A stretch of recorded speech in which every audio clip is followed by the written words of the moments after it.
Le damos la bienvenida a María Laura Espina, que es la directora María Paula, mirá, la directora del Observatorio de Violencias de Género de la Facultad de Ciencias Jurídicas y Sociales de la UNL, y a César Bisuti, que es integrante también del observatorio. ¿Cómo le van? Bienvenidos también. Muchas gracias, buenas tardes. Bueno, hoy no es un día más, digo, como fecha, digamos. Es el día que se conmemora, hoy lo recordábamos a la mañana en la radio, con informes y demás, el día en contra de la explotación sexual y el tráfico de mujeres.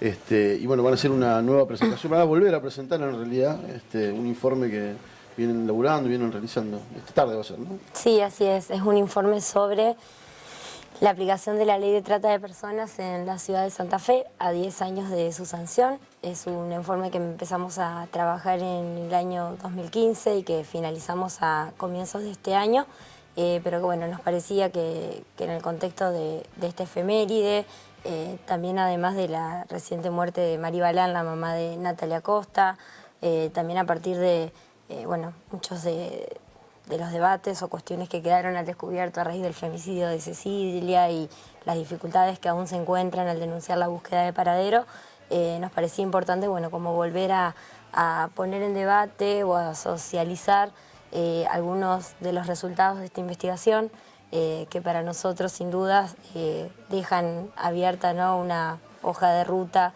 en la cual hay que seguir trabajando y fortaleciendo las políticas públicas. Esta investigación, como decíamos, surge en el año 2015, principalmente a partir de acompañar a la familia de Natalia y de poder ver también todas las dificultades que encontraban en la búsqueda de su hija, todas las situaciones de revictimización, de violencia institucional, la cuestión de las declinaciones, digamos, de competencias, la toma de este caso no como un caso de trata de personas, sino como una simple búsqueda de paradero. Y a la par que en la Comisión Interinstitucional de Trata de Personas, que se creó por el Consejo Municipal y que funciona en el ámbito del gobierno de la ciudad, también se forma una mesa de trabajo donde surge la necesidad de desarrollar políticas de prevención y asistencia ante la trata de personas, y como un primer obstáculo o necesidad surgió la falta de información. La falta de información sistematizada sobre este delito en el ámbito local. O sea, creemos que es muy difícil poder pensar políticas de prevención o de asistencia si no contamos con información previa para ver cuáles son las características que adquiere este delito en la ciudad. Es una investigación que también la pudimos desarrollar por la colaboración de todas las instituciones y organizaciones intervinientes. La misma empieza con lo que es un análisis del marco jurídico, lo cual nos parecía importante porque la realidad es que la trata de personas se pone en debate fuertemente a partir del año 2000 con lo que es la sanción del protocolo de Palermo.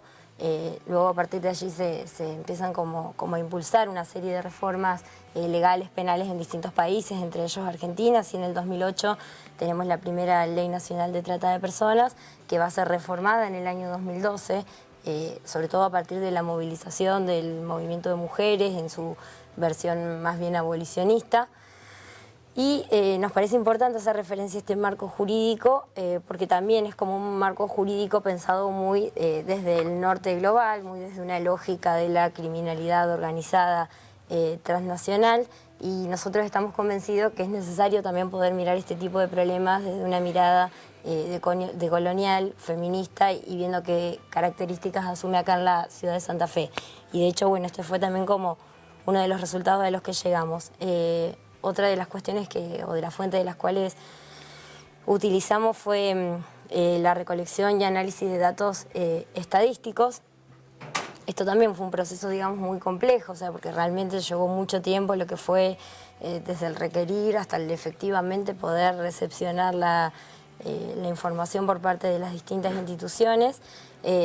Y por un lado, si bien habíamos como establecido una serie de variables que requeríamos, la verdad es que los datos que después pudimos adquirir fueron como bastante precarios, había como una falta de uniformidad, o las había instituciones que recogían datos, no sé, suponte del 2017, otros del 2014, pero ese objetivo tal como teníamos de poder construir una base más o menos común del 2008 al 2018 en el marco de la ley, no fue posible, pero sin embargo sí, compartimos datos estadísticos de distintas instituciones. Así, por ejemplo, nos encontramos con que el Ministerio Público Fiscal, Tribunal Oral, contaba con 16 sentencias, de las cuales un 81% eran condenatorias. Encontramos después que en el 2017 en la Fiscalía 1 y 2 Federal de Santa Fe había tramitándose unas 6 causas. En contraposición a esto, encontramos, por ejemplo, que la línea 145 había recibido unas 128 denuncias de lo que es la zona Rosario y Santa Fe. La línea 145 es el teléfono. El teléfono nacional, donde uno puede denunciar un caso de trata o ante una sospecha. Así como con una gran diferencia en el Ministerio Público de la Acusación, encontrábamos que había unas 256 investigaciones asociadas a delitos conexos a la trata, porque vieron que la trata en sí es un delito de competencia federal. Bueno, desde Derechos Humanos reportaban en 2017 unas 14 situaciones y desde la Agencia de Investigación de Trata de Personas de la provincia se hablaba de unas 1.659 investigaciones iniciadas entre el 2013 y el 2017.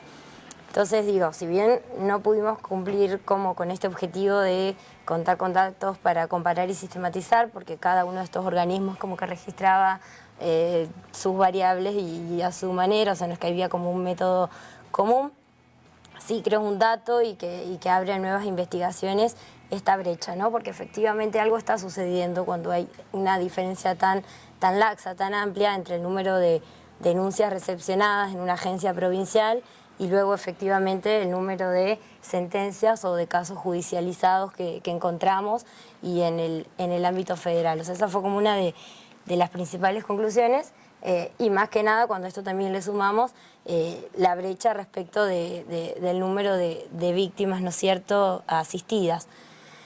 Por otra parte, otra de las cuestiones que surgían de estos datos estadísticos por ahí que pueden ser de interés es el número de mujeres imputadas por este delito, que en comparación a otro tipo de delitos uno puede observar, ¿no?, como cierta criminalización discriminatoria o cierta feminización de este tipo de delito, lo cual también llama la atención. Si observamos que la cláusula de no punibilidad, que es una cláusula que trae la ley de trata, según la cual las víctimas de trata que se ven involucradas por delitos en el marco de esa explotación son víctimas, claro, y deberían estar libres de responsabilidad penal, nunca fue aplicada, ¿no? Entonces nos encontramos, por un lado, con esto, con muchas mujeres criminalizadas en el marco de este delito, sea por trata o también por delitos vinculados a narcotráfico o a estupefacientes, pero que en la traducción de ese proceso judicial no son observadas o consideradas como víctimas. Esta era incluso una de las... La mula. Sí. La mula. Bueno, eso observamos también, que o sea, esta investigación se centró más que nada en lo que es la trata con fines de explotación sexual, pero a partir de, bueno, no dejamos de tener como contactos con otros legajos o situaciones y bueno, la verdad es que sí, la trata con fines delictivos, especialmente para el tráfico de drogas, es como casi nula la protección de las víctimas, justamente no se la ve como mulas o como víctimas de explotación usada a tales fines, sino que generalmente terminan como mujeres criminalizadas. ¿Y el MPA no tiene un registro de, por ejemplo, las causas de promoción de la prostitución o corrupción de Sí, menores? Sí, por eso es lo que decías. ¿Eso está sistematizado? Sí, eso está, son 256, ahí después en el informe que está publicado en la página de la facultad, pueden encontrar bien cómo se van distribuyendo, pero el 72% de estas investigaciones, de estos casos estaban en curso de investigación aún, por lo cual, digamos, era muy poco el porcentaje de procesos ya finalizados. Entre estos delitos conexos estaba lo que era facilitamiento y corrupción de la prostitución, había también algunos casos de grooming, un porcentaje creo muy pequeño de reducción, digamos, a servidumbre. Eso está sistematizado, pero además lo que pasa con el MPA es que los delitos están sistematizados a partir de la regional y no a partir de la ciudad. O sea, esa es otra de las dificultades que uno encuentra cuando quiere utilizar a la ciudad como territorio a partir del cual pensar la política criminal, porque también se encuentra esto con que la mayoría de los organismos o agencias tienen como otras delimitaciones, digamos, de circunscripciones. Después otra de las cuestiones que hicimos fue analizar sentencias. Analizamos 7 sentencias, digamos, de la ciudad, también desde una mirada de género. Allí alguna de las cuestiones con las que nos encontramos fue que si bien la trata de personas es un delito federal, en todos estos casos el tribunal que intervino en primera instancia fue, bueno, en su momento el correccional, porque eran sentencias más bien previas al nuevo sistema. Entonces uno aquí ve cómo esa cuestión que no debería darse, que es la declinación de la competencia federal en el provincial hasta tanto se descarten los indicios de trata de personas, en la práctica no opera, que esto también tiene que ver con los datos estadísticos que veíamos, ¿no? Donde vemos un gran número de denuncias en la agencia provincial, un número elevado de situaciones en el MPA y realmente muy pocas situaciones en el federal. O sea, arrancan siendo causas que se tramitan en la justicia provincial. Al provincial, sí, como búsqueda de paradero, como ¿Tiene algún motivo? como corrupción. Bueno, porque no se empiezan a investigar como trata de personas las causas, sino que después se empiezan, no, claro. No todo es trata tampoco. No, pero claro. Siempre no que... toda explotación sexual es trata. No, pero sí lo que sucede es que según los estándares internacionales, primero hay que descartar que exista trata y después entonces eventualmente remitirlo a la instancia provincial. Claro. En todas estas situaciones eso no sucedía, o sea, no es que estamos afirmando que todo es trata, pero tampoco tiene que ser una lógica de que siempre se presume de que no es trata hasta que se demuestre lo contrario. ¿Por qué es importante la competencia federal o porque las legisladoras y los legisladores lo previeron? Y lo previeron por un lado por la capacidad de actuación interjurisdiccional que tiene la competencia federal, porque cuenta también con un equipo especializado que es el equipo de rescate en casos de trata de personas. Esto también se estableció por una cuestión de evitar la intervención de las policías provinciales, las cuales tienen una relación muchas veces más de inmediatez, ¿no es cierto?, con el territorio, y más también en provincias que vienen de años de códigos contravencionales donde la prostitución, la trata o todo este tipo de negocios fueron también, digo, una caja de la policía. Entonces, ¿fueron? Que lo fueron seguro, pero bueno, a partir de los códigos... Yo también estoy segura que fueron. Ahora digo, ¿fueron? Habrá que hacer una nueva investigación.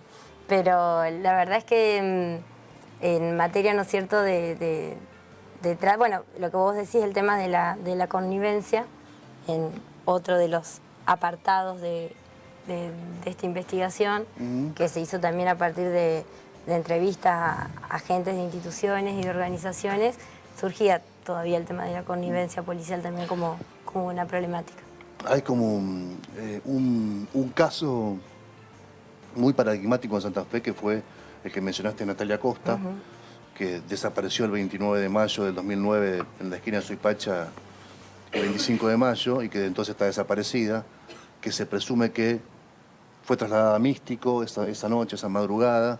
Fue desaparecida por Osvaldo Serri, que murió hace poco en la cárcel de Las Flores. Y una situación que, por ejemplo, un prostíbulo que estaba autorizado por el municipio, que tenía entre sus socios a un actual juez de cámara penal, por lo menos lo que declara el dueño de Místico en la justicia y en los medios, Juan Carlos Cisneros. Digamos, un mundo de relaciones obviamente vinculadas a la noche y al delito, pero también una situación que viene a cuento y que te quería hacer esta pregunta. Sobre las víctimas y la palabra rescate. Cisneros, que era el dueño de Místico, fue condenado a una causa provincial por promoción de la prostitución. Vos lo sabés muy bien, María Paula. Ahora, ese juicio termina abreviándose porque no estaba garantizado que las víctimas declaren contra el proxeneta en un juicio oral, ¿no? Porque esto es muy, muy dificultoso, porque o la presión, o el temor, incluso decir, bueno, yo ya estoy jugada, sigo trabajando de prostituta, y si llego a cantar en un juicio no trabajo más de esto. Digamos, ¿qué tipo de protección estatal hay para esa víctima que está claro que fue víctima y al mismo tiempo, si declara en un juicio oral, se le complica mucho más su situación? Bueno, en relación a esto que vos preguntás de las víctimas, es algo que hemos podido observar y que, bueno, muchas veces tiene que ver con lo revictimizante que suele ser el proceso penal para las víctimas en el marco de este proceso. O sea, cuando analizamos, por ejemplo, las sentencias, uno se encontraba con que era muy común que uno de los argumentos utilizados por la defensa sea esto de apelar a la mujer como fabuladora, como mendaz, sostener que en realidad se distorsionaban los hechos o apelar a la no lesividad del bien jurídico por sostener que no se la mantenía privada de libertad ambulatoria o porque se mejoraba su situación, digamos, económica.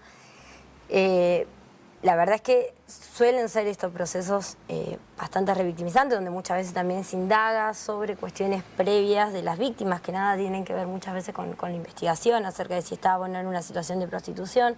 Yo la verdad es que con muchas de esas mujeres víctimas en el marco de esos procesos he tenido contacto después en el marco, digamos, de la asistencia que hemos hecho, y creo que también todo esto está atravesado con todo el estigma que todavía siguen atravesando muchas de las mujeres que están en situación de prostitución, donde todavía para muchas sigue siendo, ¿no es cierto?, como una vida paralela, donde buscan realmente una no exposición y donde hoy por hoy tal vez no están dadas las condiciones, digo, de confidencialidad o de protección, digamos, necesarias. Creo que esa es una realidad. La cuestión, obviamente, de los sistemas por ahí de protección a víctimas y testigos también son muchas veces sistemas muy complejos, porque muchas veces implica que tengas que ir a vivirte. También me ha tocado por ahí acompañar algunas situaciones que han entrado dentro del marco de esos programas, y la verdad es que son situaciones donde muchas veces tenés que mudarte a otra localidad, no podés tener el teléfono durante un tiempo, tenés que impedir. Digo, son toda una serie de restricciones que por ahí no todo el mundo está dispuesto a asumir. En relación también a lo que vos decías acerca de las busquerías o cabaret como antes estaban habilitadas, esto también tiene que ver con esto que decía yo, de cómo ha ido cambiando también el marco legal en los últimos tiempos, y donde desde el 2008 al 2012 se da, digamos, como esta diferenciación entre en relación, digo, a que más allá del consentimiento no de la víctima se considera que siempre hay trata y explotación, y también a la posterior sanción de normativas locales que también surgieron, prohibiendo también toda esta serie de locales. Después, en relación al caso de Natalia, nada, por ahí yo soy más partidaria de investigaciones que aún no se encuentran en curso, por ahí no ahondar mucho, digamos, en los detalles de la investigación, simplemente que sí que acompañamos el caso muy de cerca. De hecho, el escrito por el cual el caso termina llegando a la Corte Suprema de Justicia de la Nación lo hicimos desde la universidad, y sí que al poder analizar ese expediente nos encontramos, digamos, con muchas fallas y errores en su dirección, y bueno, el caso incluso hasta está dentro de Naciones Unidas, digamos, como para la búsqueda de personas desaparecidas, pero me parece importante esto de Natalia Costa, de reivindicar la búsqueda, de que se redoblen los esfuerzos para profundizar la investigación, digo, más allá de lo de Serri, que está claro que no era el único partícipe, digamos, de esta situación, y bueno, por una familia que todavía sigue esperando justicia, ¿no? El miércoles pasado, cuando fui al velorio y la fui a despedir a Mari, tenía el papelito acá de seguimos buscando a Natalia. Entonces, estas cosas no tienen que pasar, digo, 10 años buscando una hija, y no solo sin una respuesta, sino con todos los pasos mal hechos para llegar a una verdad. Y que una de las cosas que vos mencionabas por ahí, y que nosotros logramos demostrar en el informe, que todavía se tiene como una percepción medio hollywoodense de cómo opera la trata, ¿no? Y en ese sentido, cuando pensamos en las víctimas, también hay que entender cómo este delito en particular y cómo opera, digo, está atravesado también por cuestiones de clase y de género, y en ese sentido hay un círculo de la violencia en el que es inmersa, digamos, las mujeres que terminan siendo prostituidas y desaparecidas, que es necesario entender, y que por ahí vimos dentro de las percepciones de los operadores de justicia, eso todavía sigue impregnando, ¿no? Entonces, nosotros también, cuando vamos a la cárcel, encontrarte a una mujer que fue criminalizada, ¿sí?, por ejercer la prostitución de manera forzada, y que te cuenta a su vez que algunas estrategias de por cómo terminan ahí son su propio fiolo, ¿no?, denunciándolas, y a través de un proceso de criminalización da clara muestra, digamos, de primero que falta formación, porque claramente los estereotipos de género siguen atravesando a quienes tienen que investigar, sancionar, buscar. Entonces es necesario en todos los estratos. Y como... ¿Qué mujer está? ¿Hay mujeres presas por denuncias del proxeneta? Nosotros, ¿criminalizadas por la denuncia del proxeneta? ¿Y qué juez firmó eso? ¿O qué fiscal lo aprobó? El tema es que justamente las investigaciones tienen que realizarse con debida diligencia y cuando se mechan estereotipos, digo, hay producciones a nivel nacional también de cómo los estereotipos de género establecen sesgos en quien tiene que investigar, buscar y sancionar, digamos. Sí, pero fueron a ver acá en Santa Fe. Hay El programa mujeres de en esa género condición. tiene un equipo que trabaja en cárceles y se han trabajado las distintas sentencias. El tema es que justamente son redes que operan de maneras complejas, ¿no? Entonces es como decía Paula, hay mujeres que entran por delitos vinculados a drogas, pero en realidad estaban inmersas en otras redes Sí. a través de situaciones de opresión y dominación. El tema es que justamente hay que ver cómo están operando los sistemas de captación, ¿sí? Que no es necesariamente la traffic blanca que va a aparecer y va a captar. Puede suceder, ¿no? Pero en realidad es mucho más complejo y por ahí las formas de cómo se va operando en las primeras etapas para captar a las distintas pibas operan de forma mucho más sutil justamente a través de distintas violencias de género y eso es necesario comprenderlo. La última cortita que tenemos que irnos a la pausa, pero ¿cuán lejos estamos, o cuán cerca estamos, o cuán lejos, como quieran, de que el Estado y el aparato y el sistema funcione en estos casos? Porque si tomamos el caso de Natalia Costa, está claro, digamos, estamos a Yo creo que... 1 millón de años. Pero... Yo creo que, digamos, del 2008 a hoy se avanzó en una serie de cuestiones, digo que antes no existían, que hoy existen.